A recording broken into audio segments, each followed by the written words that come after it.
네, 오늘 우리가 나눌 하나님의 말씀은 구약성경 세 번째 있는 책이죠. 레위기 7장 37절부터 38절까지 말씀 우리 함께 다 같이 읽도록 하겠습니다. 레위기 7장 37절과 38절입니다.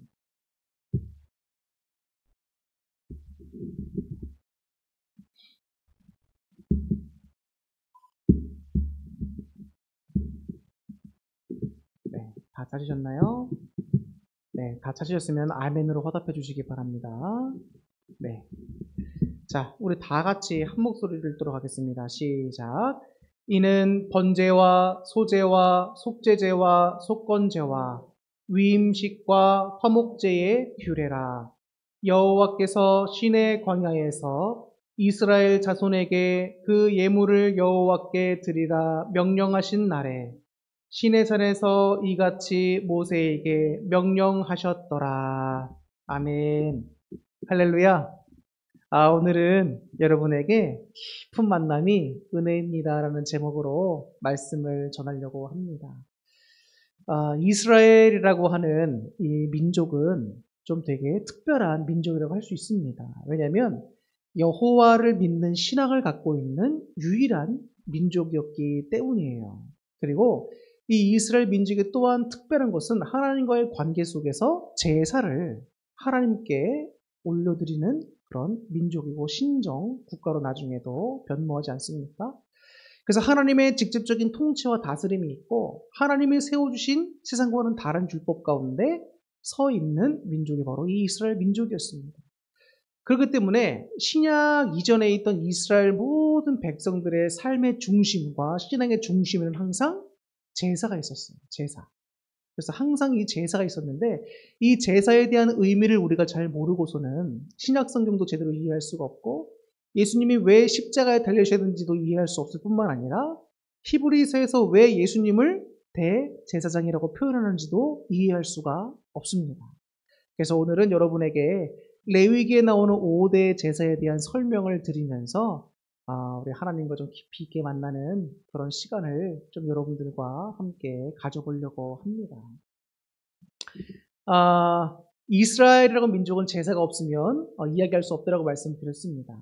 제사를 드릴 때는 항상 제물이 필요하고 또 공식적인 하나님이 지정해 주신 공식적인 장소에서 제사가 반드시 드려져야 됐고요. 그리고 제사는 아무나 막 집례할 수가 없었습니다. 그래서 하나님께 세워두신 아론과 그의 아들들과 또 레위 민족들이 함께 도와서 제사를 지내게 되죠. 그래서 반드시 제사장이 필요하게 됩니다. 그래서 제사의 3대 요소예요. 제사장, 제물, 그 다음에 장소. 자, 그래서 우리가 레위기를 보면 이제 하나님께서 시내산에서 십계명을 주신 후에 그리고 레위기를 비롯한 여러 가지 5대 제사법과 각종 율법들을 제정해 주십니다. 시내산에 머무른 지 한 1년여 정도가 지나고 성막이 완성되고 이 율법들이 주어지고 난 후에 이제 민수기 넘어가면서 드디어 가나안을 정복하기 위한 여정이 비로소 이제 시작이 되게 됩니다. 그래서 이 여호와께 드려야 될 5대 제사에 대한 규례는 레위기 첫 번째부터 시작하게 되는데요. 어떻게 보면 굉장히 당연한 겁니다. 출애굽기 마지막에 뭐로 끝나죠? 내용이 성막의 완성으로 끝납니다. 그리고 거기에 하나님의 영광이 가득한 모습을 보이며 출애굽기가 끝나게 되죠. 성막은 무슨 의미가 있죠? 하나님의 임재를 상징합니다. 이스라엘 백성 가운데 하나님의 거룩한 장소인 이 성막에 하나님이 함께하고 계신다. 그러면 이 성막이 지어졌으니 그 성막을 통해서 하나님께 제사를 드리고 하나님과 인간이 관계가 늘 새로워지고 바로 맺어야 될 수 있는 여러 가지 제사법들이 생기게 되죠. 그렇기 때문에 하나님께서 그 출애굽기 이후에 이 레위기에서 드디어 5대 제사법과 각종 율법들을 설명을 해 주시게 됩니다. 그 제사의 종류에 대해서는 여러분 여러 가지 신학자들에 의해서 뭐 5대 제사다 혹은 6대 제사다 이렇게 구분되어지기도 합니다. 오늘 우리가 읽은 본문의 말씀을 읽어보면 뭐 번제, 그 다음에 소제, 화목제, 속죄제, 속건제가 나오는데 이렇게만 따지면 5대 제사예요. 그런데 한 가지가 더 나오죠. 위임제가 또 나옵니다. 이 위임제는 제사장들을 이제 제사장으로 세울 때 위임제라는 걸 드려요. 그래서 이 위임제를 포함시키면 6대 제사라고 하고, 위임제는 제사장에게만 속한 거니까 그건 빼자. 그러면은 5대 제사가 되는 겁니다. 6대 제사냐, 5대 제사냐, 큰 여러분 의미는 없어요. 그러니까 제사법이 이렇게 있다. 이렇게 보시면 될 것 같고요. 그 다음에 여러분, 이 5대 제사 가운데 3가지는 자원제입니다. 나머지 2가지는 의무제예요. 자, 번제. 제일 유명한 거 번제 첫 번째 나오죠? 번제는 자원제입니다. 그리고 소제. 곡물로 드리는 제사 있잖아요. 소제도 역시 자원제입니다. 그리고 화목제. 역시 자원제입니다. 근데 속죄제와 속건제는 자원제와는 다르게 의무제예요. 의무제. 자원제와 의무제의 여러분 차이가 뭐냐면, 자원제는 자기 스스로 각자들이 하나님께 드리고 싶을 때 드리는 제사입니다. 내가 너무 은혜가 됐어. 감사했어. 하나님께 제사를 드리고 싶다. 그러면 그럴 때 드릴 수 있는 것들이 자원제예요. 거기에 속하는 게 번제와 소제와 화목제다. 이렇게 보시면 됩니다. 그런데 나의 의지와는 상관이 없어요. 율법에 반드시 규정되어 있고 이러이러한 범죄를 저질렀을 때는 반드시 드려야 되는 제사, 그걸 바로 의무제라고 합니다. 그거를 속죄제와 속건제라고 표현하고 있습니다. 그래서 우리가 하나하나 제사의 법을 살펴보면서 은혜를 받도록 하겠습니다. 자, 첫 번째 우리 번제에 대해서 한번 살펴볼까요? 자, 번제는 자원제라고 말씀을 드렸죠. 자, 번제의 뜻이 뭐냐?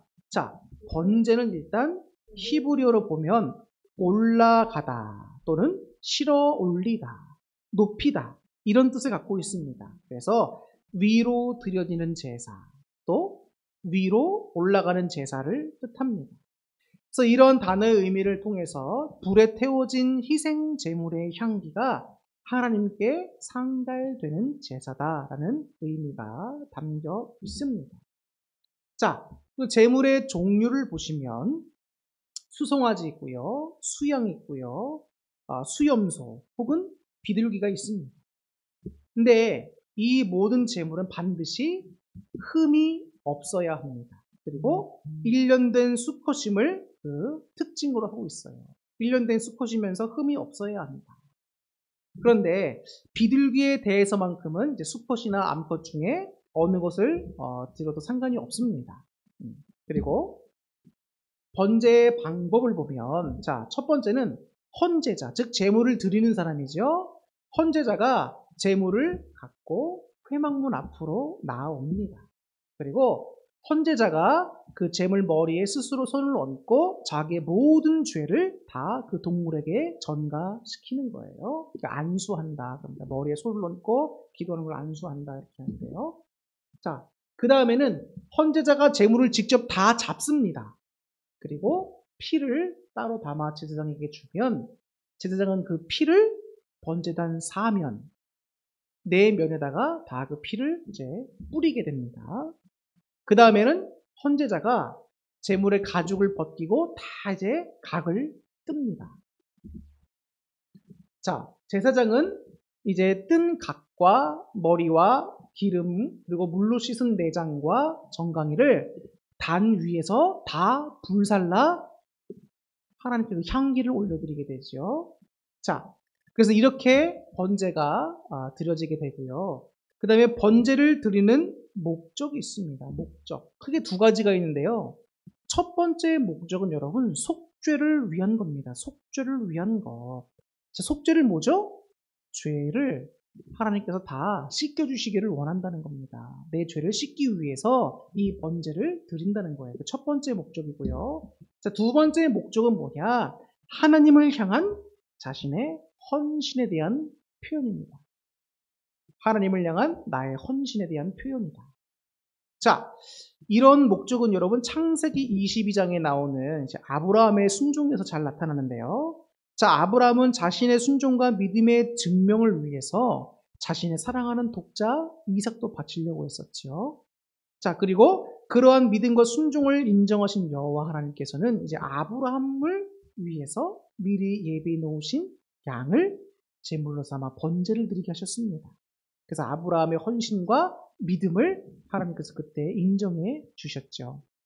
하나님은 실제로 아브라함의 아들을 제물로 받으시려고 하신 것이 아닙니다. 아브라함의 믿음을 시험하고 그가 하나님의 말씀에 순종하는가, 아들이 중요한가 하나님이 중요한가, 하나님께서 아브라함의 믿음을 살펴보시기 위해서 하신 거예요. 그래서 미리 제물을 양도 준비해 놓으셨고 하신 겁니다. 그래서 번제의 목적 첫 번째는 속죄를 위한 것이고 두 번째 목적은 하나님을 향한 나의 헌신에 대한 표현이다. 이렇게 보시면 될 것 같습니다. 그럼 번제의 영적인 의미가 있어요. 번제의 영적인 의미는 예수 그리스도의 대속과 구원의 희생을 상징하게 됩니다. 그리고 동시에 예수님의 희생으로 인해서 구원받은 성도님들이 하나님께 헌신하고 또 그 뜻대로 순종하며 살아갈 것을 상징하는 것입니다. 그래서 하나님께 대한 나의 헌신의 표현이다. 이렇게 담겨 있습니다. 자, 그 두 번째로 우리가 소제를 한번 살펴보겠습니다. 소제. 소제도 역시 여러분 자원제라고 말씀을 드렸죠. 자, 소제는 히브리어 뜻으로 분배하다, 수여하다라고 하는 의미의 어근인 만화에서 유래했습니다. 그래서 소제는 헌물, 조공, 희생제물을 뜻합니다. 그래서 특별히 피 없는 곡물 제사를 사용할 때 소제라는 말을 씁니다. 그래서 소제는 뭐다? 뜻이 피 없는 곡물 제사를 의미한다라고 보시면 되겠습니다. 자, 그러면 소제에 드려질 제물의 종류는 뭐가 있는가? 자, 총 4가지가 있습니다. 첫 번째는 고운 가루입니다. 그래서 여기에는 이제 고운 가루에 기름과 유향이 더 첨가되고요. 두 번째는 누룩을 넣지 않고 고운 가루에 기름을 섞어 만든 무교병입니다.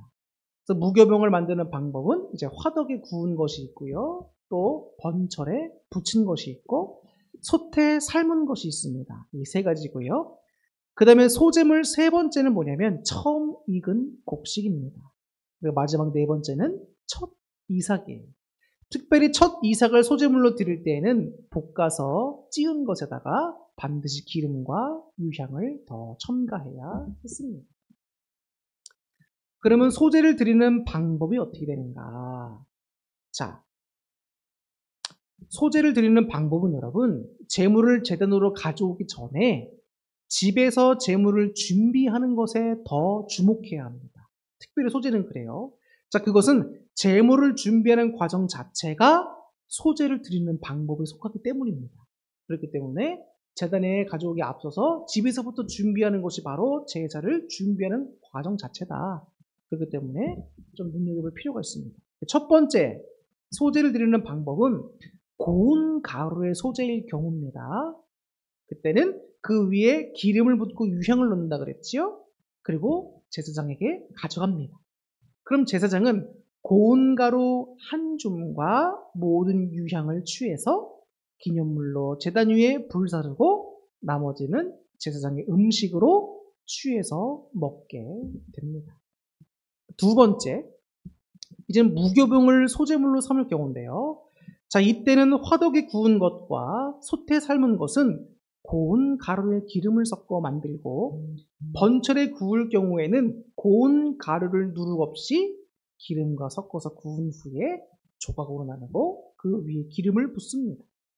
자, 이런 무교병의 소제물 역시 제사장에게 가져가면 제사장은 그것 중에서 이제 약간 기념할 만큼만 취해서 여호와께 화제로 다 불태워드리고 나머지는 자신의 음식으로 취해서 먹게 됩니다.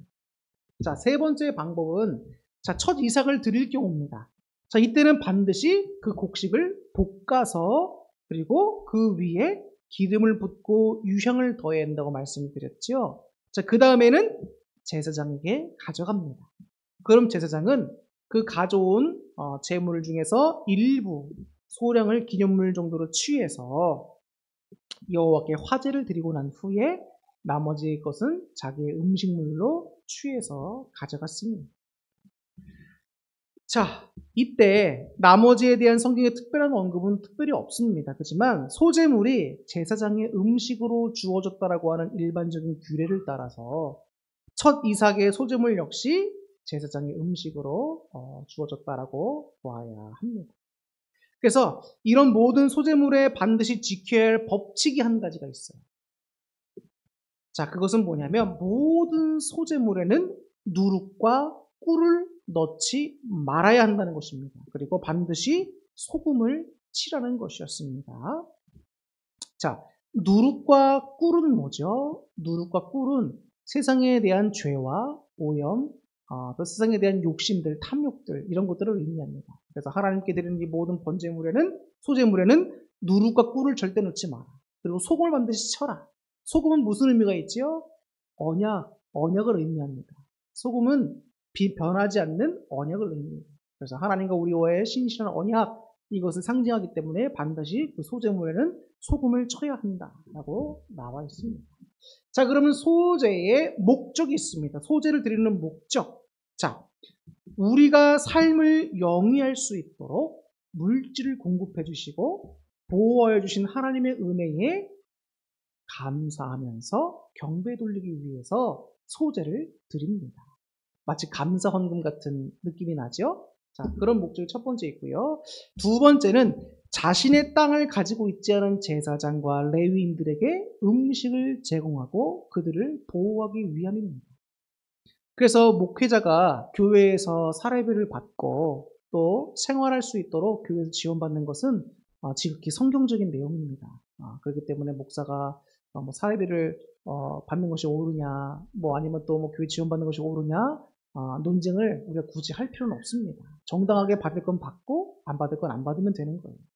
어쨌든 하나님께서는 자신의 기업을 갖고 있지 않은 제사장과 레위인에게 음식을 제공하고 그들을 보호해주는 법을 또 이렇게 만들어 주셨습니다. 자, 소제의 영적 의미가 있습니다. 소제의 영적 의미는 예수님을 통해서 영적으로 일용할 양식을 공급받는 성도들이 드려야 할 감사 의무를 상징합니다. 쉽게 말하면 감사 예물과 같은 것이죠. 자, 그리고 소금은 아까도 말씀드렸지만 영원한 계약, 변하지 않는 계약, 누룩과 꿀은 죄악과 세상 유혹이었습니다. 자, 그리고 세 번째 화목제에 대해서 살펴볼게요. 화목제도 역시 뭐라고 말씀드렸죠? 자원제라고 말씀을 드렸습니다. 자, 화목제의 뜻이 뭐냐? 화목제의 뜻은 바로 사람이 하나님과의 평화로운 관계를 얻고자 드리는 희생 제물이다라고 보시면 되겠습니다. 이 화목제의 제물의 종류가 있어요. 소, 그리고 염소, 그리고 양이 있는데요. 자, 소와 염소를 먼저 보면 먼저 흠이 없어야 합니다. 저는 것 이런 거 안 되고요. 상처 있고 라도 흠 없는 것 이런 거 안 됩니다. 그래서 흠 없는 암컷, 수컷 구별 없이 흠이 없다면 소와 염소는 어느 것이든 하나님께 드릴 수 있습니다. 그런데 그 소와 염소 전부를 다 하나님께 드리는 것이 아니고요. 내장에 덮인 기름, 그리고 내장에 붙은 모든 기름, 그리고 두 콩팥, 그리고 그 위에 있는 기름, 그리고 허리 근처에 있는 것과 또 간에 끼어 있는 것들, 이런 것들을 하나님께 제물로 드릴 수가 있었습니다. 그 양은 소와 마찬가지로 흠없는 것으로 하되 이제 암수 상관없이 어느 것이든 역시 가능했습니다. 그리고 어린 양도 드릴 수가 있었어요. 자, 양의 경우 역시 양의 기름만 드립니다. 그래서 이제 등심뼈 또는 척추에서 베어낸 기름진 꼬리, 또 내장에 덮인 것과 모든 기름짓 두 콩팥, 그리고 간에 덮인 기름과 꺼풀만을 콩팥과 함께 하나님께 드릴 수 있었습니다. 복잡하지요? 자, 그리고 화목제의 방법이 있습니다. 어떻게 화목제를 드립니까? 자, 첫 번째. 제물을 드리는 자가 헌제자입니다. 그 헌제자가 제물을 끌고 여호와 앞으로 나오게 됩니다. 그리고 직접 제물을 드리는 사람이 손을 제물의 머리에 얹고 자신의 죄를 다 전가시킵니다. 안수하죠. 그리고 그 헌제자가 직접 제물을 잡습니다. 그리고 제사장에게 피를 갖다 주면 제사장은 피를 번제단 사면에 다 뿌립니다. 그리고 헌제자가 제물의 가죽을 벗기고 내장에 덮인 기름, 또 모든 기름과 콩팥, 그 위에 기름, 허리 근방 간에 덮인 것을 제사장에게 주면 제사장이 그것을 받아서 제단에서 불살라서 하나님께 올려드리게 됩니다. 그리고 제물의 가슴은 요제입니다. 요제는 흔들어 드리는 제사를 말하죠. 요제로다가 가슴에 제물을 드리고요. 또 제물의 우편 뒷다리는 거제로 드리게 됩니다. 거제는 들어 올려서 드리는 제사가 거제예요. 그리고 나머지는 역시 제사장의 음식으로 주어지게 됩니다. 자, 화목제의 특색이 있습니다. 자, 화목제는 여러분 의무제와는 다르게 두 가지 특색이 있습니다. 첫 번째는 뭐냐면 자, 선택적인 제사. 즉 아까 뭐라고 말씀드렸죠? 화목제는 자원제다. 번제도 소제도 자원제다라고 말씀을 드렸습니다. 그래서 자원하거나 자기가 서원하거나 감사할 때 하나님께 드리는 제사가 바로 화목제입니다. 그리고 자, 둘째로 화목제물의 고기를 제물을 바친 헌제자도 먹을 수 있는 일종의 축제 형식의 제사였습니다. 자, 아까 소제 같은 경우에도 제사를 드리면 그 제물은 반드시 제사장이 먹었잖아요. 헌제자는 먹을 수가 없었습니다. 그런데 화목제는 제사장이나 그 제물을 바친 헌제자나 모두가 함께 먹을 수가 있는 축제와 같은 제사였다. 이런 특징이 있다는 것을 여러분들이 아셔야 되고요. 자, 화목제의 영적인 의미가 있습니다. 바로 예수님께서 이루시고자 하는 구속사의 그 최종 목적. 예수님이 십자가를 돌아가시고 대속의 피를 흘려주셨죠? 그 은혜를 입은 우리들은 모든 죄가 씻김받고 하나님과 우리가 원수지간이었다가 화평의 관계로 구원받을 수 있는 관계로 변화됐습니다. 그렇기 때문에 예수님이 이루시고자 하는 구속사의 그 최종 목적이 뭐죠? 하나님과 우리와의 화평을 이루어 구원을 얻게 하는 겁니다. 그렇기 때문에 화목제는 예수 그리스도의 구원의 최종 사역에 가깝다, 상징한다. 이렇게 보시면 될 것 같습니다. 자, 네 번째입니다. 자, 속죄제부터는 이제 의무제입니다. 자, 한번 볼게요. 자, 속죄제 뜻을 한번 보겠습니다. 자, 속죄제의 뜻은 뭐냐면 죄로부터 청결과 속죄함을 얻기 위하여 드리는 제사입니다. 제물의 종류를 보면 자, 속죄제 제물은 여러분 죄를 범한 사람의 사회적인 위치에 따라 그 방법이 종류가 다릅니다. 자, 제사장이 죄를 범했어요. 그러면 흠 없는 수송아지를 제물로 갖고 와야 했습니다. 그리고 이스라엘 온 회중이 하나님께 죄를 지었습니다. 그러면 흠 없는 수송아지를 드렸어야 됐어요. 그리고 만약에 이스라엘 족장이 죄를 지었다. 그러면 수송아지, 흠 없는 것은 아니고 수송아지, 흠 없는 수송아지를 드렸어야 됩니다. 제가 잘못 적었는데 자, 온 회중이 그냥 수송아지를 드려도 되고요. 족장은 흠 없는 수송아지를 드려야 됩니다. 제가 바꿔 적어놨어요. 죄송합니다. 네 번째 평민입니다. 평민은 흠 없는 암양이나 암염소를 제물로 준비해서 드렸어야 됐습니다. 자, 이외에도 가난한 자들이 있을 수 있죠. 저런 제물을 드릴 수 없는 가난한 사람들은 산비둘기나 집비둘기를 드릴 수 있었고요.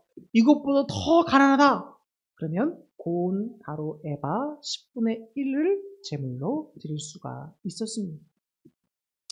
그럼 속죄제는 어떤 방법으로 하나님께 올려드리는가? 자, 먼저 첫 번째는 헌제자가 역시 제물을 여호와 앞으로 가져옵니다. 그리고 헌제자가 손에 제물의 머리에 얹고 안수하여 죄를 다 전가시키죠. 그리고 헌제자가 제물을 잡고 피를 제사장에게 갖다 주면 제사장은 그 피를 손가락으로 이번엔 찍어서 성소 앞에 7번 뿌립니다.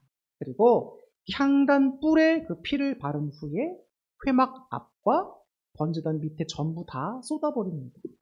자, 그리고 희생제물의 모든 기름과 콩팥을 번제단 위에서 다 불사릅니다. 그리고 나머지 부분은 진 바깥에 버리는 거룩한 정결한 장소가 있어요. 그 나무 위에 놓고 불사르게 됩니다. 자, 근데 이후에 아론과 그 아들들을 위한 속죄제는 진 밖에서 불사르지 않고 다리와 고기를 회막들에서 구워 먹도록 했습니다. 아론과 그의 아들들의 제사상은 좀 다른 방법으로 드리게 됐죠. 자, 속죄제가 있고 속건제가 있는데 이 두 가지의 큰 차이점이 있습니다. 이걸 분명히 잘 알아야 돼요. 자, 속죄제에 차이가 있는데, 자, 하나님께 지은 범죄냐 아니면 사람에게 지은 범죄냐에 따라서 속죄제냐 속건제가 나눠지게 됩니다. 어쨌든 속죄제의 목적은 범죄를 용서받기 위한 겁니다. 그죠? 그런데 이러한 목적은 지금 여기 나와 있는 듯이 하나님께 지었냐, 인간에게 지었냐에 따라 달라진다는 거예요. 그래서 속죄제는 성격 차이인데요. 하나님께 범죄한 자, 즉 율법을 범한 죄를 위한 제사였던 반면에 속건제는 도덕적인 범죄입니다. 내가 사람과 사람과의 관계에서 도덕적으로 잘못을 저질렀을 때, 범죄했을 때, 예를 들면 남의 걸 훔쳤다든지 이웃에게 내가 피해를 줬다든지 이런 경우에 반드시 속건죄를 드렸어야 하는 겁니다. 그래서 속건죄는 이제 배상이 가능한 죄입니다. 내가 이 사람에게 잘못했으면 이렇게 배상을 해줘야 되는 거잖아요. 이게 배상이 가능한 죄. 인간 간에 지은 죄로 말미암아 드린 죄가 속건죄다. 자, 그래서 이런 차이가 있고요. 자, 속죄제의 영적 의미가 있습니다. 영적 의미는 뭐냐면 예수님께서 죄인의 구원을 위하여 행하신 사역의 본질입니다. 예수님의 십자가 사역의 본질이 뭐죠? 모든 죄를 씻겨주시기 위함이지 않습니까? 그 모든 죄의 속함의 의미가 이 속건제에 잘 담겨 있습니다. 하나님께 지은 죄는 여러분 반드시 하나님과의 관계 속에서 우리가 용서를 받아야지, 내가 이 사람에게 와서 내 죄를 회개한다고 하나님께 죄가 용서되지가 않습니다. 하나님께 우리가 직접 나아가 죄를 고백하며 용서를 받아야 되는 거예요. 근데 우리는 죄인된 신분이기 때문에 감히 하나님께 직접 나갈 수가 없죠? 그렇기 때문에 중보 대신 누가 계신 거죠? 예수 그리스도께서 친히 제물이 되어주셔서 피를 다 쏟아주신 겁니다. 그래서 한 번에 영원한 제물이 되셔서 스스로가 대제사장이 되셨고 골고다 언덕의 제사 장소가 돼서 단번에 영원한 제사를 드림으로 우리는 이제 더 이상 구역의 제사를 드릴 필요가 없는 거예요. 그래서 예수님을 통하여 우리는 하나님께 나아가 죄를 직접 고백할 수 있고 용서받을 수 있는 겁니다. 그래서 속죄제의 영적 의미는 그리스도께서 죄를 구원하기 위해 행하신 구원의 본질이다. 분명히 하셔야 되고요. 자, 그 다음에 마지막으로 속건제를 한번 살펴보도록 하겠습니다. 속건제. 자, 속건제는 말씀드렸다시피 사회적인 죄, 도덕적인 죄, 인간 간의 사이에서 발생한 죄를 용서받기 위한 제사가 바로 속건제입니다. 자, 제물을 보면 이게 굉장히 다양합니다. 속건제가 제일 다양해요. 그래서 이런 제물을 일일이 열거하면 너무나 복잡합니다. 다 쓰기도 굉장히 힘들어요. 그래서 각각 범죄에 대한 속건제물에 대해서는 여러분들 레위기 5장 14절, 또 6장 7절, 또 7장 1절부터 10절, 또 14장 1절, 15장 2절을 여러분들 참조해서 보실 수 있도록 하시고요. 자, 제물을 요약하면 이렇습니다. 자, 흠없는 1년 된 순양, 그리고 범죄물과 그 범죄물의 5분의 1을 더하여 본인에게 주는. 예를 들어서 뭐를 훔쳤습니다. 그럼 그거에 그 범죄물과 더해서 5분의 1을 더해서 그 사람에게 준다는 거예요. 배상하는 거죠. 그리고 산비둘기나 집비둘기 둘이나 고운 가루 에바 10분의 3과 기름 한 몫 등을 이제 제물로 준비해서 갖고 와야 합니다. 자, 속건제의 영적 의미가 있습니다. 바로 자범죄에 대한 회개와 기도에 대한 상징입니다. 자, 속건제는 여러분 성도가 신앙생활 가운데 범하기 쉬운 죄를 범했을 때 드리는 제사입니다.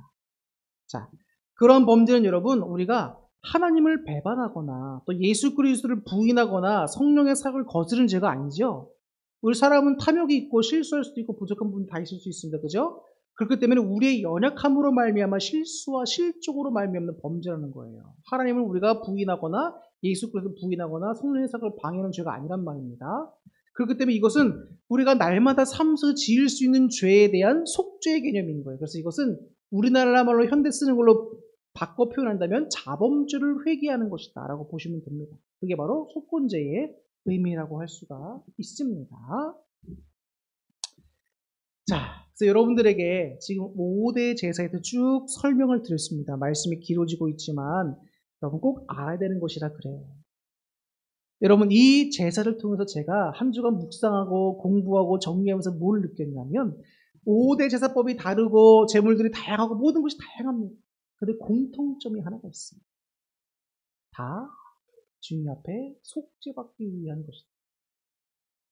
주님 앞에 우리가 죄인 된 모습으로 나설 수가 없잖아요. 속죄받기 위한 모든 방법들이 다양한 상황 가운데 이렇게 열거되어 있습니다. 하나님과의 관계는 여러분 우리가 주님 앞에 나갈 때는 죄를 갖고 나갈 수가 없어요. 그렇기 때문에 항상 우리 기도 가운데 뭐가 우선이 되죠? 처음에 회개기도가 먼저 우선이 되어야 됩니다. 제가 어제도 교회 나오고 계속 기도를 하고 있는데 이 말씀을 준비하고 하면서 하나님께 정말 진정성 있게 회개를 드려야 할 필요가 있겠구나 라는 생각이 드는 거예요. 우리가 표면적으로 하나님 저 이것도 잘못했습니다. 이것도 잘못했습니다. 고백은 늘 하지만 내 진정 속에서 마음으로 하는 회개인가? 혹은 내가 아직도 미처 깨닫지 못하고 있는데 하나님께서 나에게 회개를 요구하시는 것이 있나? 그것을 여쭈면서 하나님께 기도를 드렸습니다. 뭐 어떻게 기도할지도 모르고 하나님의 은총만 바라면서 회개 기도를 드렸어요. 도와달라. 자비를 베풀어달라. 그런데 제가 눈물을 잘 안 흘리거든요.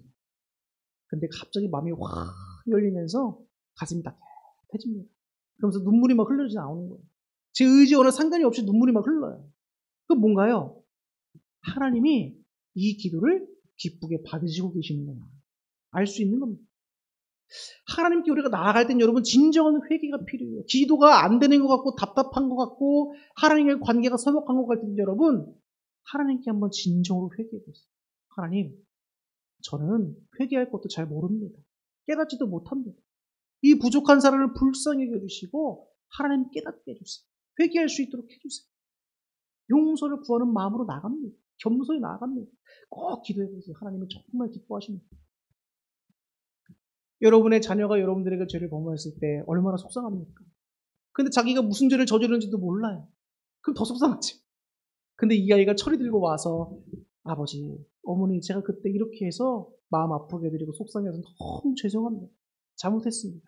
이 진정성 어린 말 한마디 말하면 어떻게 될까요? 마음이 확 풀리죠. 하물며 하늘아버지께서 우리가 진정성 있게 나간다는데 안 기뻐하시겠습니까?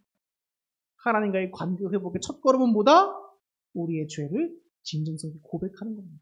그렇기 때문에 주님과 깊이 있는 만남이 필요해요. 우리 삶 속에서는 여러분 너무나 바쁘고 힘들고 피곤합니다. 한 해 한 해 더 나이를 먹어갈수록 왜 이렇게 몸이 피곤한지 몰라요. 20대 때는 여러분 잠을 안 자도 쌩쌩했습니다. 저도 막 대학교 다닐 때는 친구들과 밤새면 막 놀기도 하고 재밌게 지냈어요. 근데도 안 피곤해요, 여러분. 근데 여러분 30대가 되니까 회복이 좀 더딘 것 같다. 40대가 되니까 안 돼요. 안 됩니다. 근데 여러분 연세 때는 얼마나 힘드시겠습니까? 근데 여러분 그럴 때 주님과의 깊이 있는 만남이 더 필요하다는 거예요. 만날 수 있는 시간이 점점 없어져 가요. 상황이 없어져 갑니다. 교회 예배 나오는 것이 얼마나 귀한 은혜인지를 알게 되는 거예요. 깊이 있는 만남을 여기서 가질 수 있어요, 여러분. 5대 제사법을 여러분에게 설명드리면서 딱딱하다, 재미없다라고 생각할 수 있지만 이 제사법을 하나님이 굳이 왜 이렇게 주셨겠습니까? 하나님과 우리와의 관계 속에서 새롭게 하고 평화롭게 하고 깊이 있는 만남을 통해서 하나님의 백성답게 살고 하나님과 화평을 누리고 복을 주시기 위함인 거예요. 그래서 어떤 신학자들은 레위기를 우리를 향하신 하나님의 러브레터다 라고 표현하기도 합니다. 여러분 설교는 더 많이 준비했지만 시간이 많이 가서 이제 줄이려고 합니다. 제사를 통한 하나님과의 특별한 만남의 시간은 여러분 구약 때나 신약 때나 오늘을 사랑하는 이때나 다 필요합니다. 하나님을 만나는 특별한 시간이 필요해요. 깊이 있는 시간. 그것이 10분이 됐건 15분이 됐건 30분이 됐건 1시간이 됐건 하나님의 진정성으로 나와서 하나님과의 만남과 은혜를 구하는 시간이 반드시 필요합니다. 내 죄를 회개하고 고백하는 시간이 반드시 필요해요. 그래서 구약에는 제물이 필요했지만 신약시대 이후부터는 예수님이 스스로 제물 되어주셨기 때문에 우리는 예수 그리스도를 의지하며 하나님께 회개하고 나가면 되는 겁니다. 그래서 오늘 구약제사법 이 5가지를 여러분 생각하실 때 뭐 제사법이 어떻고 뭐 다 기억하지 않으셔도 됩니다. 근데 하나님은 이 제사법들을 통하여 우리와의 관계를 화평으로 만들기 원하신다. 우리의 죄를 용서하셔 구원하시길 원하신다는 사실 꼭 기억하시고 하나님께 나아갈 때 부담 갖지 마세요, 여러분. 내가 철판 깔고 나가다 이런 생각도 하지 마세요. 하나님은 그냥 여러분이 하나님께 오는 것 자체를 기뻐하십니다. 그렇기 때문에 부담 갖지 마시고 하나님께 항상 진정성 있는 회개와 함께 나가시면 반드시 하나님이 여러분들의 기도에 응답하시고 마음을 여는 은혜를 경험하시게 될 겁니다. 그래서 오늘 이 제사들의 의미를 한번 마음속에 생각해 보시면서 우리를 향하신 그리스도의 구원에 감사하시고 또 우리와 화평을 맺고 구원을 기를 원하시는 하나님의 은혜를 생각하시면서 감사하시고 또 깊이 있는 만남들이 여러분의 신앙을 늘 있기를 주님의 이름으로 축원합니다. 기도하겠습니다.